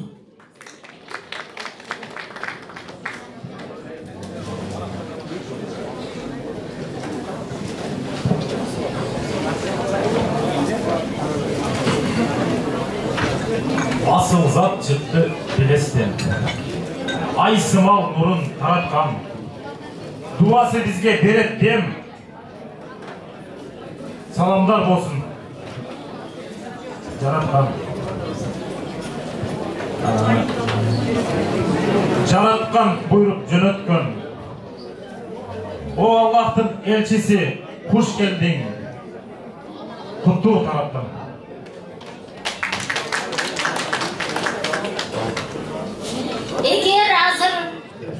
Эгер азыр пайгамбарым болгондо, эл астына бир көз көрсөтүп койгондо, кандай гана көрүнүштүү, кереметтүү күн болмок. Аттыңай, бирок кандай болбойт го. Пайгамбарым бара жатса алдында, 4 халифа жандап барса жанында, ыйманы бийик сахабалар агылып, океандай толкуп барса артында, мусулмандын баары туруп ээрчишмек, жаркыраган Фирдаустун багына. Көз жарык чыңды, жуунду нурга пыдалам. О Аллахтын элчиси Мухаммед, мактап сени бүт албайм.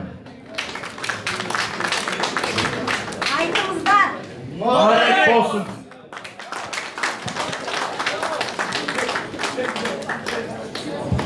Aşağıları Adam ata менен Кааба эне танышкан. Ибрахим пайгамбар Кааба тургузган. Исмайыл пайгамбар өз мээнети менен Замзам суусун чыгарган. Алла элчиси өмүр сүргөн. Куран алгач үйрөтүлүп, ислам дини үйрөтүлгөн. Алланын кут конгон касиеттүү жери. Мындай бак конгон, кыдыр таныткан мекенге баруу ар бир инсандын арзу тилеги болсо керек.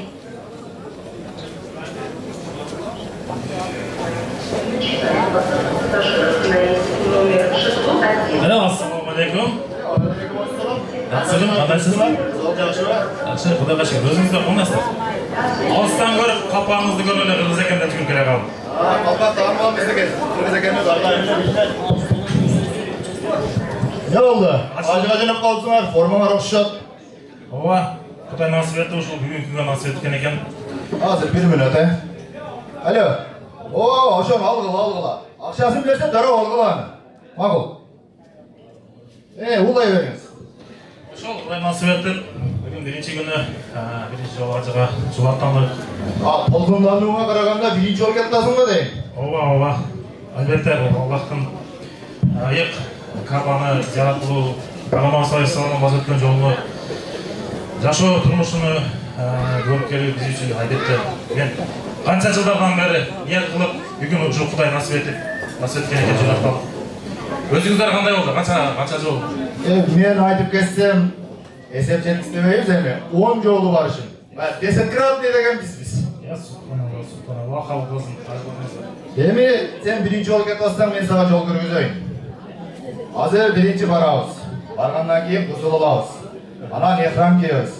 Анан 2 rekat namoz o'qiymiz. Ondan keyin jatladinglar, labbayk Allohni aytamiz. Labbayk Allohga labbayk.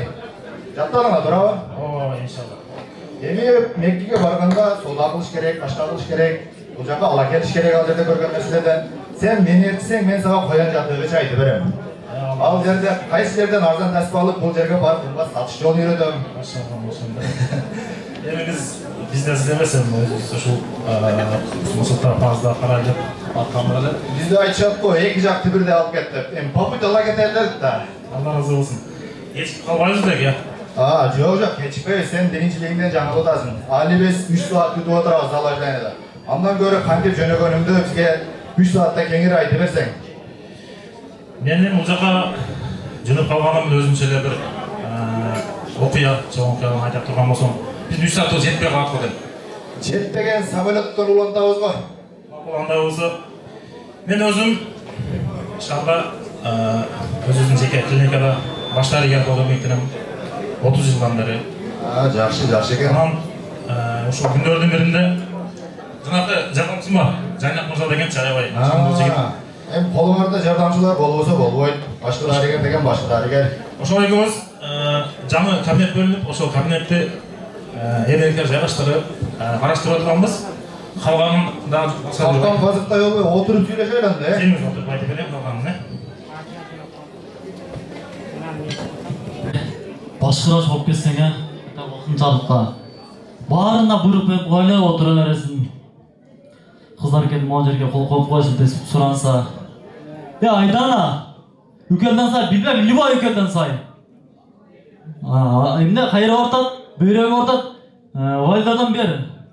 Anam mo'g'o Dimitriyadan beri uxtab yotaversin deb qo'y, bardığına buyruq berib o'tiraversan ya. Kofe olsa manzara o'tiraversin.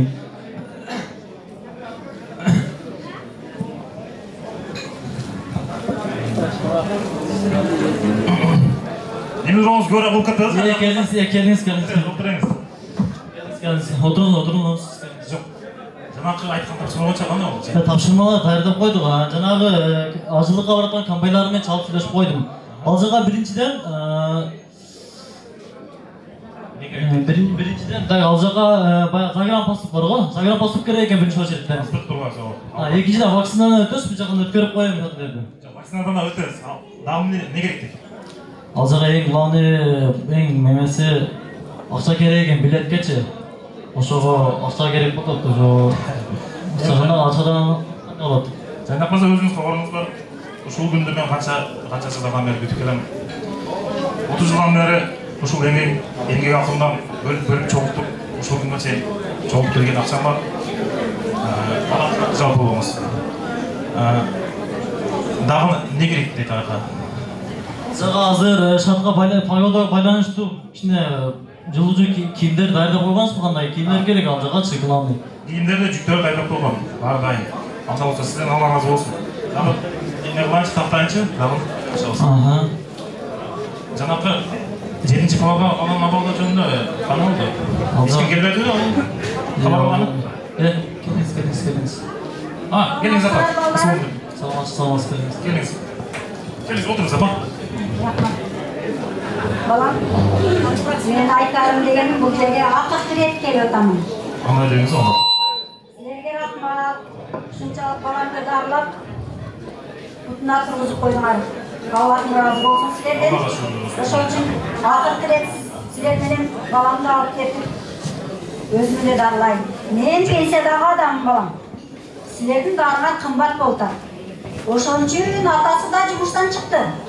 Акча жок, карыз сурасам эч ким бербейт. Ошон үчүн баламды алып чыгып эле өзүм үйдө карайын дегеним. Балам рухсат берсеңер. Жок, уксаңыз өзүңүз жакшы билесиз, бала 3 айга чейин азыр аппаратта жатат. Кислороддон үзгөнгө болбойт баланы. Анан 3 айга чейин эчине кылмачаңда эч алып бербей коесуз ба?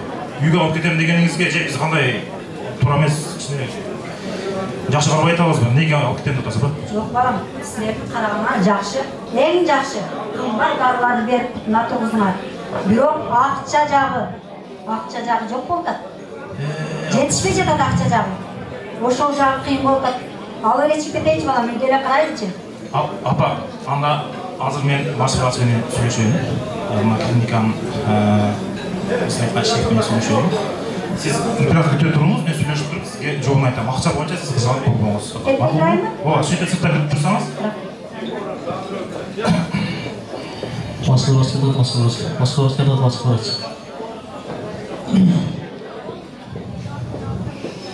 Саламатсыңарбы? Келиңиз, келиңиз, отуруңуз. Келдим, кандайсыңар? Иштер кандай болуп атат? Болот да, баары жайындабы? Рахмат. Анда эмесе Улукбек Азимович айдын аягы болуп калды. Жакында текшерүү болуп калышы мүмкүн. Баары жокко биз даяр турушубуз керек. Баш ортма болбош керек. Биздин мекемеге канча оорулуу катталган болсо, баарыны тизмеге түшүргүлө, канча адамды чыгардыңар, канча дары дармектер кетти, баары списокто болуш керек. Кийимден башымды оорутуп, нерв болуп жүрдүгү. Замлекмекима. Да. Баарын дайындап койгонмун, анан кызмат болгонбуз. Хорошо, ошондой болсун. Ана мен сизге айтайын деген бир сөзүм бар эле. Айта кой. Жанагы тынчылыкпы? 7-чи палатадагы баланын абалынан өзүңүз кабарыңыз бар. Ооба.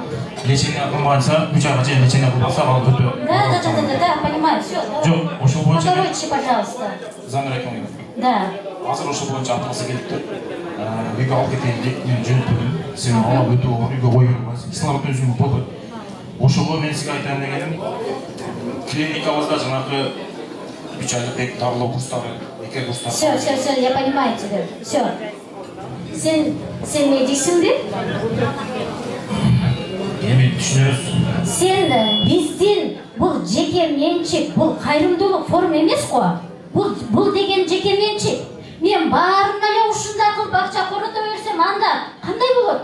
Sen баарын эле чөптөгүңдөн акчаны корото берсең, сен кандай медиксин?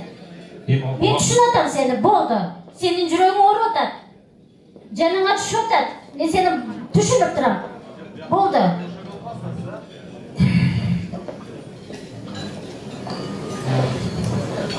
Ya Allah'ım. Bağırdık жоқты көріп біліп тұрушысың. Ушул 7-чи палатада баланын акыбалында өзүң көрүп билесиң, Алла. Аллахым канча жылдан бери ушул сен ыйык сапарыңа атамдын, рамактык атамдын арманы болуп калган ушул ыйык сапарга барайын деп аракет кылып, акча сотуп, канча жылдан бери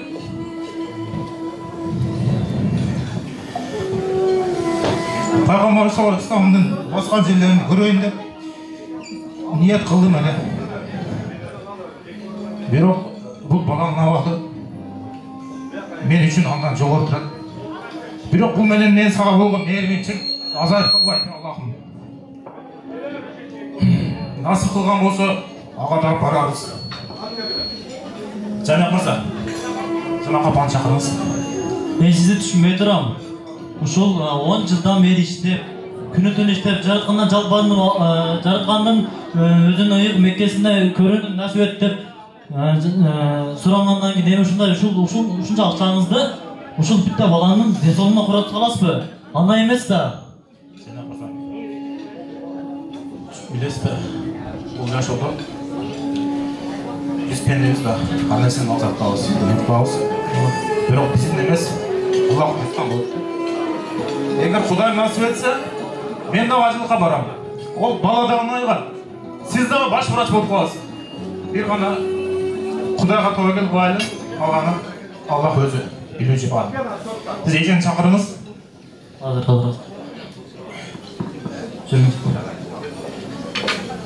Келиңиз апа. Апа, мен сизге жакшы жаңылыгым бар. Балаңыздан жалпы болуңуз. Бизде азыр клиникада жанагы айткандай 3 айлык пикер дарылоо курсу жүрүп атат. Балаңызды ошол жака жаздырып койдум. Азыр баш врач менен сүйлөштүм. Буйруса балаңызды сиз лечениеңиз бүткөндөн кийин эсен-аман жетелешип кетесиз иншалла. Да, понимаю. Да, уже все, болду, чечим чыкты. Да. Замираттын жанына айгызым, рахмат. Аллахым насип этсин. Эжен апам алып чыгып. Райым.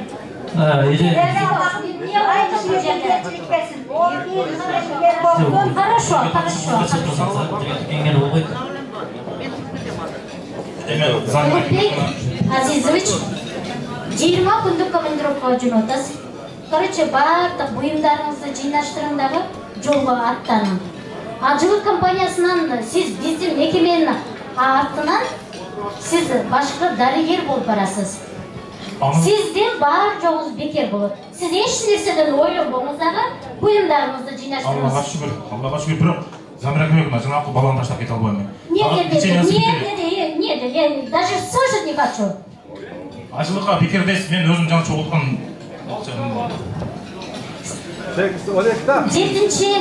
Жетінші палата бойынша ал балаға білесіңдер, қымбат дәрі кетеді.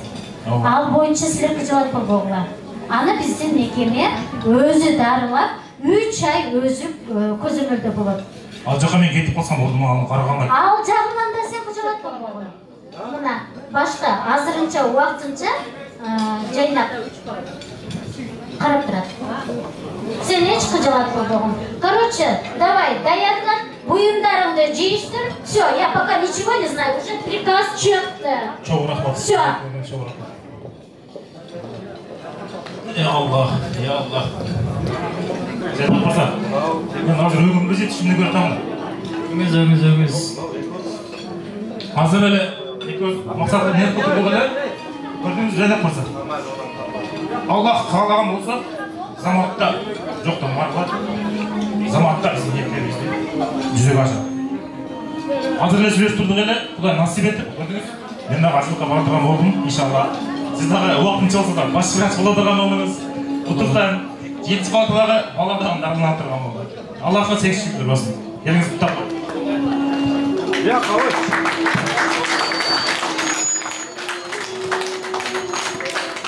Bizge de acılık safari nasip etsin, körün nasip etsin. Bizge de barıp dua kılıp durmazdan kalgandan ki bizge de Albatta. Bunaqa balanın rahmetlerini taqab qo'yganman, stolda turadi. O'zimizga topshirdim, o'zimizga ishondim. Alloh o'zi meni garchilik ko'raverayim, keyin tayyorlanib yuklarım bari. Men bilgan kiyimlaringizni tayyorlab qo'yib bundan. Alloh razı olsun, jaynab qo'ysa. Alloh razı olsun.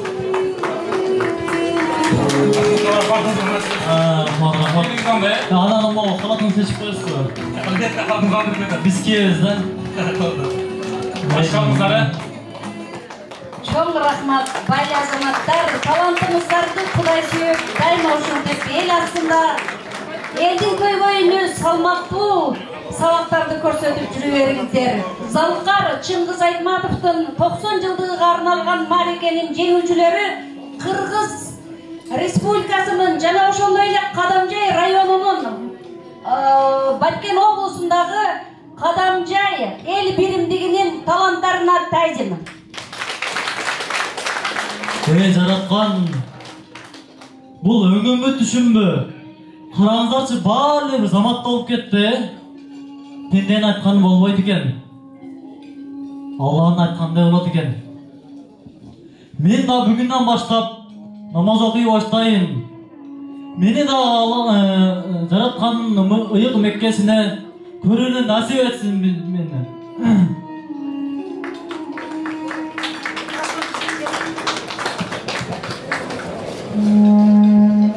Taqsirім, мен бұл жаққа келіп қалғаным ушундай ұзақ әңгіме. Тақсыр, сіз менің көзімді аштыңыз. Мен бұл дүниеде өзімнің нәпсім аздырылып, ақшаның артынан түшіп, қарышқырдың қой терісін жамаған қарышқыр болып, Меккеге барғанмын, ешбір қадірін білбей, ақша деп мен бұл дүниеден өтіп кеткен қалған екенмін. Сіз менің көзім аштыңыз. Мен де ушул жолғысында шын желімден мен дуа қылайын. Пайғамбарымызға салам айтайын. Шын dilden acılıkты мен де бұл ұлышылда қылайын деп шештім. Сіз, мен жана сізге мақтанып, мен алдымда сізге жол көргізіп, мен сізге андай қырлам, сізге мұндай қылып, қиын жағдайда көргөз берем деген сөздерімді өзім ұялып отырмын азыр. Мен жолбасшылыққа лайықты емес екенмін. Мен сіздердің бола тұрған адам екенмін. Мені кешіріңіз. Алдыға жүріңіз. Сізден башталсын. Бірестен кетшін папа, жүріңіз онда. Сізден кейін. Жол башталсын. Пайғамбарды сағыну. сахна көрүнүшү. Биздин ушул Кадамжай районунун дин өкүлчүлүгү балдарыбыз бар. Ошол балдарга берип койсок, өздөрүнүн учурдан пайдаланып, мүмкүнчүлүктөн пайдаланып, өздөрүнүн белектерини жана ошондой эле суроо жооптарыны таксырлардын алдында башташып алса. Суроо жоопко Кадамжай коомунун диний өкүлү Хамза Таксыр чакырабыз. Хамза Таксыр келиңиз. Bismillahirrahmanirrahim. Sözümün yerimi jana ырайымды Аллах Таала атынан баштайм. Бүгүнкү окулган айт намазда жана салган кубанчтарды Аллах таза толук кабыл кылсын. Ассаламу алейкум урматтуу мекендештер жана Кадамжай коомунун алыс жакындан келген коноктор. Мен ушул учурдан пайдаланып төрагалар атынан жана жеке өзүмдүн атымдан улуу айт майрамын куттуктап кетишти. Аллах Таала жүрөгүбүзгө өчпөс ыйман берсин. Эки дүйнө бактылуулугун берсин. Өлкөбүз дүйнөдөгү өнүккөн өлкөлөрдөн болсун. Амин. Биз төрагалар сиздер үчүн аздыр көптүр майрамды маана тартылып, окуган эл озот деп сиздерге суроо жооп кылган бул күн өзгөчө күн. Пайгамбар саллаллаху алейхи вассалам өзүнүн сахабаларына мындай дейт. Алла Таала сиздер үчүн эки майрамдын ордуна эки майрам берди дейт. Мехиржа жана Навруздун ордуга эки айт майрам берди. Эки айт майрам подарка берди. Белет кылып берди. Бул күн бизге Алла Тааладан түшкөн улуу күн, улуу майрам. Ошон үчүн биз ушул майрамды аздыр көптүр сиздерге жакшылап тартуулар үчүн суроо жооп кылдык. Анан устазыбыз Сүйүнбек ажы жана эки ооз сөзүм бар эле айта кетейин жакшы кабарларды. Биринчи учурда сөздү устазыбызга берип койсок, анан акырында мындай сөз. Bismillahirrahmanirrahim. Урматтуу агалар, энелер, урматтуу эже карындаштар, бир аз ушу кулак салып, тынышап, көңүл буруп койсоңуздар, мен бая бир эки ооз сөз айтам деп эсимден чыгарыптырмын.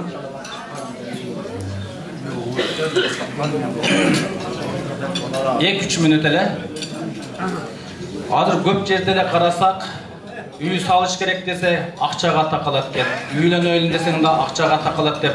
Кыскасын айтканда бүгүнкү күндө ким менен учурашсаң, сүйлөшсөң, бардык маселе келип акчага такалат деген сөз басымдуулук кылчыда турмушубузда.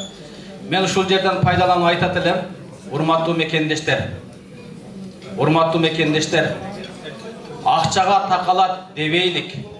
Алла ден соолукка такап койбосун.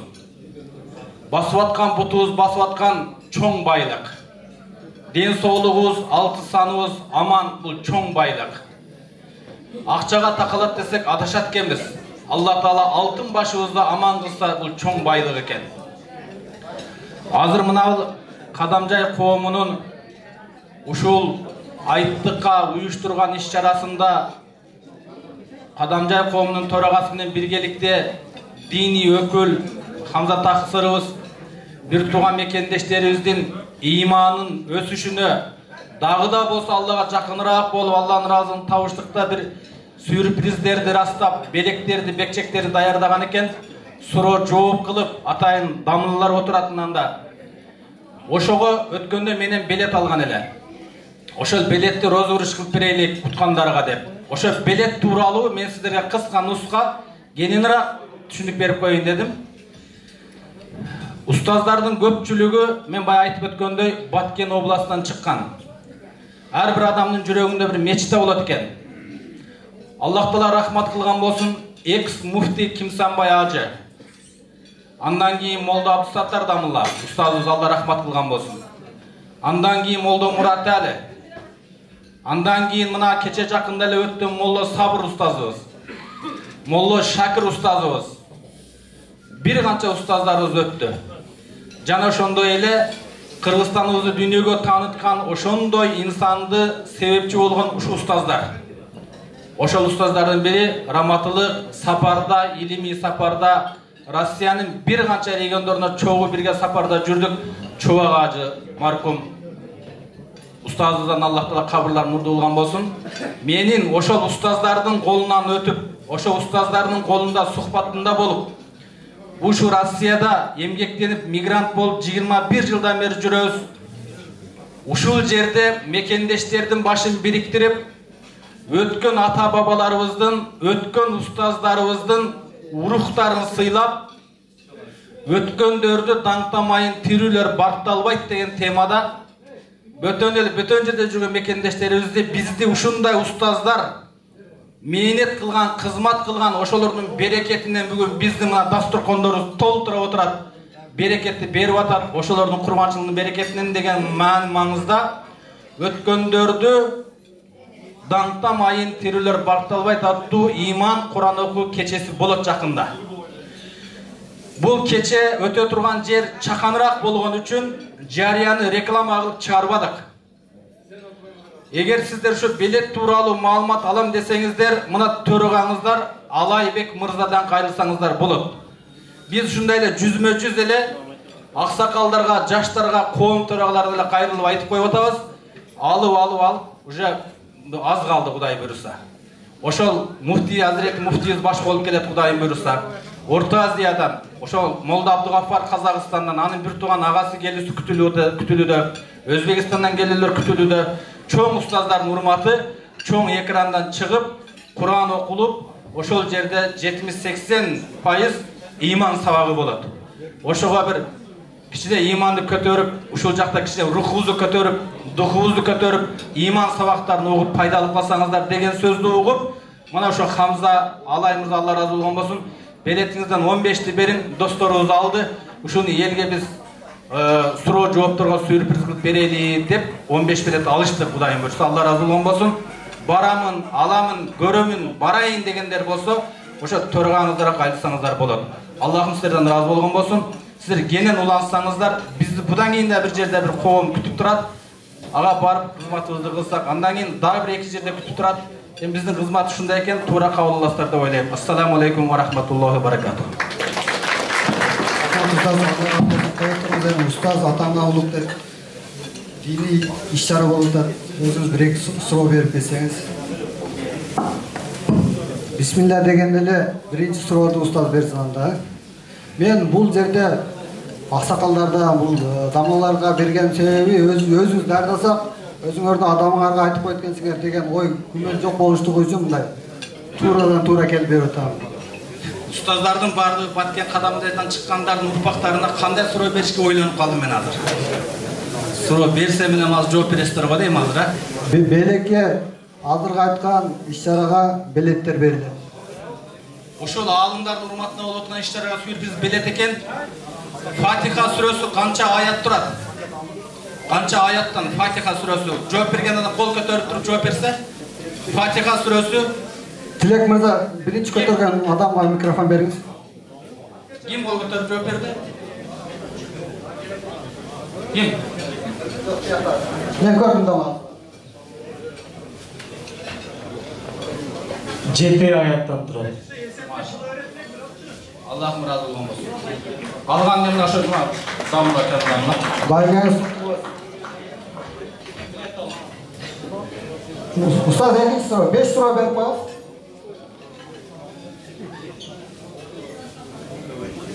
Исламда канча фарз бар? Мына жигит көп футбол болчу. Исламда 5 фарз айтып берсеңиз.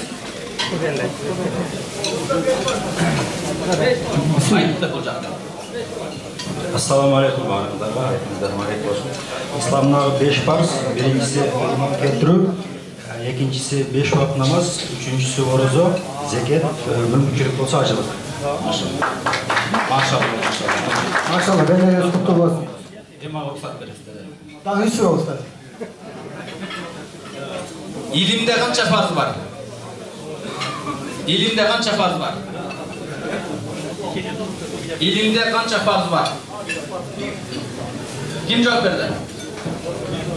Туура айтты ошо жигит. Машалла. Илимде канча фарз бар экен? 1 фарз бар. Илим алыш өзү фарз. Ким илимди издесе, илим аны издейт. Ким илимди издесе, аны бейиш издейт. Ким илимди издесе, аны бактылуулук издейт. Илим окуйлук жигиттер.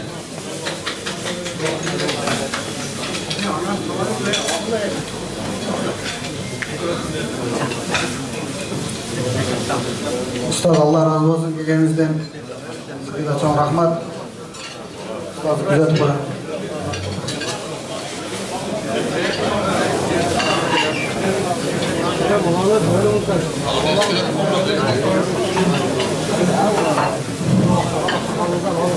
Hurmatlı tuğanlar, Peygamberimizin Tuğulgan jerim degen ırını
таланттары менен Кадамжай районунун астында түзүлгөн Кадамжай районунун жаркылдаган шайыр апаларыны сахнага чакырып коюшка уруксат этиңиздер.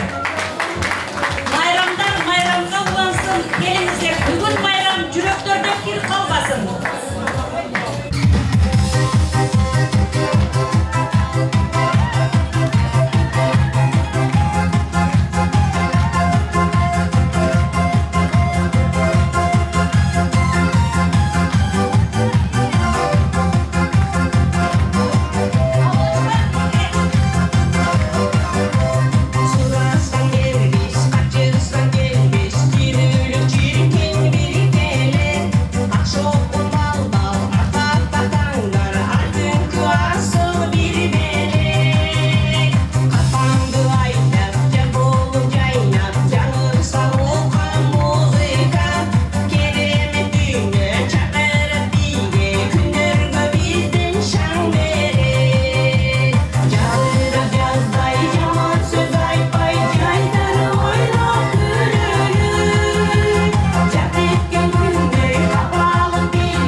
Rahmatay. Lütfen ötürü çıkalım. Assalamu alaikum hurmatli cemaat. Allah razı olsun sizlerden üçün cevap teşekkür. Gelin sizlerge karşı vergenizler için çok rahmat. Allah razı olsun. Oşundayla bana uyuşun çoğuluşlarda uyuşturucularga Allah razı olsun. En birinciden iki adam başın çoğulup diktiş kıyındeginde üçüncü akşam başın çoğuluktu. Şu işlerge şu Kurban Ayt'ta bayramda Müslümanların bayramını özümüzün Kırgızlık, Müslümanlık saltlarını Hakkari usulde Allah razı olsun kanka degen bizge yüzü katarı şimdi sahneleri da oynap koyuyorlar. Allah razı olsun. Kendimizdeki varlığımızda sağlık var.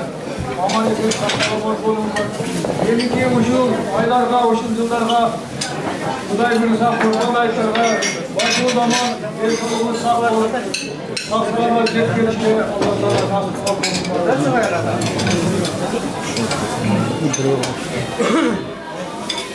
Assalamu alaikum wa rahmatullahi wa barakatuh. Hurmatlı bugünkü Kurban Ayt bayramının çoğul bozulutkan yerdeşler, hurmatlı konuklar, momentten kısa şu vakitte faydalanıp razılık bildirip ketken ruhsat edingizler. Былтыр 2023 жылы Нагатса ақсақалыбыздың sunuşu менен Кадамжай коомунун аксакалдары өз финансылык фонд түзүп алдык эле. Ошонубуздун пайдасы менен ошол түзгөнүбүздүн жардамы менен быйылкы Курбан Айтка дагы аксакалдар тарабынан өз салымыбызды кошуп, ушул кечеге бүгүн согумду алып бердик.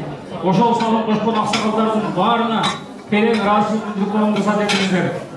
Жана бүгүнкү ушундай иш-чараны жогорку деңгээлде эки жактан конокторду чакырып жакшы узатып алган төрагаларга, уюштуруу тобуна, эжекелерге баарына терең аксакалдардын атынан терең ыраазычылык билдирип коюнга уруксат этиңиздер.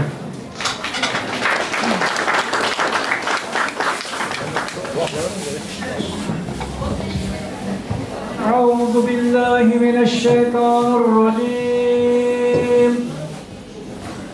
بسم الله الرحمن الرحيم. ألف لام ميم. ذلك الكتاب لا ريب فيه هدى للمتقين الذين يؤمنون بالغيب ويقيمون الصلاة ومما رزقناهم ينفقون والذين يؤمنون بما أنزل إليك وما أنزل من قبلك وبالآخرة هم يوقنون أولئك على هدى من ربهم وأولئك هم المفلحون. بسم الله الرحمن الرحيم. قل هو الله أحد الله الصمد لم يلد ولم يولد ولم يكن له كفوا أحد. صدق الله العظيم. سبحان ربك رب العزة عما يصفون وسلام على المرسلين والحمد لله رب العالمين. آمين يا رب الله. Şükranınızdan soğuklarda Allah'ım. Adım-adıdan tarif Peygamberimiz Muhammed Mustafa sallallahu aleyhi ve sellem'e жеткен peygamberlerdi. Olur senin sahabaların, sonra Peygamberimiz Muhammed sallallahu aleyhi ve sellem'de onun aylazdalar, sahabaların, tabe-tabe'inlerde, anbiya-evliyalarda alınmalarıdır. Şöyle kol jayıp oturanların bardığımızın ötüp ketken ata-babalarıdır. Ata-ine köküce karındaş doğan, gayet yurtuldu biteli dünyadan ötüp ketken mu'minalar duruklar arası olsun. Jaylar jannatta bolsun, ahirete abad bolsun. Subhanahu taala. Ölgönlөрүngө rahim kıl, Allah'ım olurga kabir azabını körsetpe, jahannam azabını körsetpe, kabir rahatını körset, kıyamatda cennetine kirgiz Allah'ım. Şu Kur'an-ı Kerim faziletinden şu yerde kozaya oturanlarga jana şu yerde hizmet kılganlarga, uyuşturganlarga, жаштарга Аллахым барлыгы өздөрүгө бала чаканы өрсө өлөк өлөктөрү саналаттары атайын ака өкөй жакарындар тууган уруктарга олордун бала чаканы өрсө өлөктөрү кыямат саналаттарга чейин кыдаят бер иман исап намаз хан орозо тутуучу жаннатилерден кыл күнү күмбеласын түнү күмбеласын беяжал өлүмдөн куруктоматтардан асмандан жерден келчү балалардан балапаттардан от бала суу бала жетерөөлөрдөн Asmanda uçucu unaların yerde жүрүшү, жердин астында жана сууда сүзүүчү унаалардын кырсыктарынан сакта. Адамдардын жаманаттардан көрө албастардан, хасат кылгандардан, сыйкыр кылгандардан, жаман көз жаман сөздөрдөн алыс карма. Көзгө көрүнбөгөн жий шайтандар васвастардан, жаманаттардан алыс карма, өзүңө жагып кармалагын. Ооруларга шифа бер Аллах, муктаждардын ашыгы менен бер мүшкүлдөрүн асан кыл. Карзы барлар карталардан кутулуп, муктаж барлар муктаждын ашыгы менен бер Аллахым. Ахиреттерин абакыл фердавас женнеттерин жайда дүнүйө иштериге дарабаз бер Аллахым. Bala çakana söylep körümüz Allah'ım qariyalardan, alım-alamlardan çıkıp, tığın bayraklardan dua kılıp duruşulardan olsun Allah'ım. Özlerinde salih adamlardan bulup, daim şunda hizmetlerle kılıp duruşun nasip olsun Allah'ım. Rabbana ya Rabbana, Rabbana atina fid dunya hasana ve fil ahireti hasanatan ve qina azabannar. Allahümme salli ala sayyidina Muhammadan ala ali Muhammed bi rahmetika ya Rahman. Allah'ım kabul kılmasın. Rahmat.